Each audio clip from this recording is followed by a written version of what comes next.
Hi everyone, welcome to another edition of the Law Lounge with Silva with your favorite criminal defense attorney here in LA. All right, you guys, we have a lot to unpack. The Gerhard Koenig case out in Hawaii.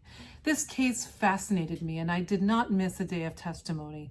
And you guys, here's the issue. The jury came back and I have listened to the jury foreperson talk about it and the commentary, and these are my thoughts. Now remember everyone, I've been a criminal defense attorney here in Los Angeles for about 20 years now, and what's interesting about this case is the jury returned a verdict that's really interesting. They found Gerhard not guilty of attempted second-degree murder, which was the life in prison count. Instead, they found him guilty of attempted manslaughter. And part of attempted manslaughter in Hawaii is the fact that they believed that there was extreme mental and emotional disturbance. Extreme mental and emotional disturbance. Why? Because Gerhard, in their opinion, was going through it because of his wife's affair. And so what they believed was there wasn't enough intent to find it without a reasonable doubt that he intentionally planned the murder of his wife. What they believed was because of his extreme mental and emotional disturbance, that is the reason why the attempted manslaughter is what they found him guilty on. Now, it's really interesting. A lot of people thought that Gerhard should not have testified. I actually disagreed with that.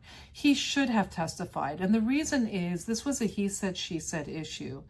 Gerhard's wife took the stand and she did really well. They also had two independent witnesses who were there who actually aided in helping her after she was hit by the rock.